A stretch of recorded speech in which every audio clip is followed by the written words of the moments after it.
मेवाड़ की धरती, जहां तलवारें सिर्फ युद्ध नहीं लड़ती थी बल्कि इतिहास लिखती थी।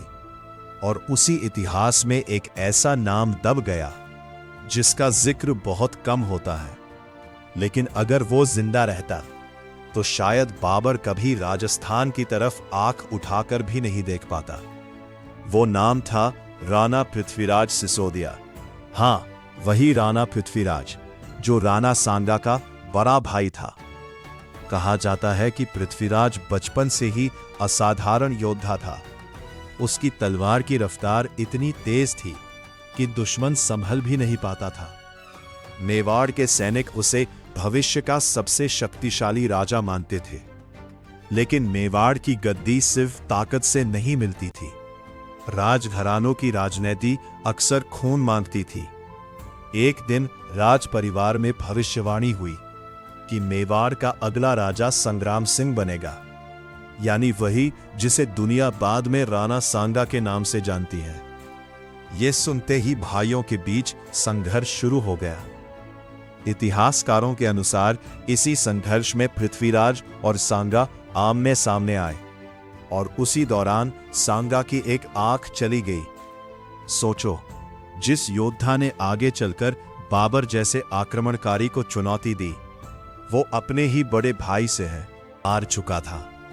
राणा पृथ्वीराज सिर्फ तलवार चलाना नहीं जानता था, वो दुश्मन के मन में डर पैदा करना जानता था। उसने कई युद्धों में दुश्मनों को धूल चटाई। उसकी वीरता की कहानियां पूरे राजपुताना में फैल चुकी थी। लोग कहते थे, अगर पृथ्वीराज युद्ध भूमि में उतर गया तो जीत पहले ही तय हो जाती है। लेकिन फिर वही हुआ जो अक्सर महान योद्धाओं के साथ होता है। उसे युद्ध में नहीं, षड्यंत्र में हराया गया। कहा जाता है कि राणा पृथ्वीराज को जहर दे दिया गया और मेवाड़ ने अपना सबसे खतरनाक योद्धा खो दिया। उसकी मृत्यु के बाद ही राणा सांगा मेवाड़ की गद्दी पर बैठे। अब जरा सोचो, अगर पृथ्वीराज जिंदा रहता और बाबर का सामना करता तो क्या होता? वही बाबर जिसने पानीपत में इब्राहिम लोदी को हराकर भारत में मुगल सत्ता की नींव रखी। वही बाबर जो पोपों और नई युद्ध तकनीकों के दम पर राजाओं को कुचलता जा रहा था। लेकिन राजपुताना की तलवारें डरना नहीं जानती थी। राणा सांगा ने भी बाबर को कड़ी चुनौती दी थी। खानवा का युद्ध इसका सबसे बड़ा उदाहरण है। हालांकि सांगा हार गए, लेकिन बाबर ने खुद अपनी की राजपूतों की वीरता का जिक्र किया। अब कल्पना करो, अगर उसी युद्ध भूमि में राणा पृथ्वीराज होता, वो योद्धा जिसने खुद सांगा को पीछे छोड़ दिया था, तो क्या बाबर की तोपें टिक पाती?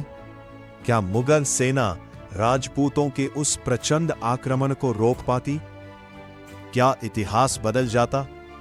कई इतिहास प्रेमी मानते हैं कि अगर पृथ्वीराज जीवित रहता तो बाबर को राजस्थान में पैर जमाना बेहद मुश्किल हो जाता, क्योंकि सांगा सिर्फ एक योद्धा था, लेकिन पृथ्वीराज को लोग रण का तूफान कहते थे।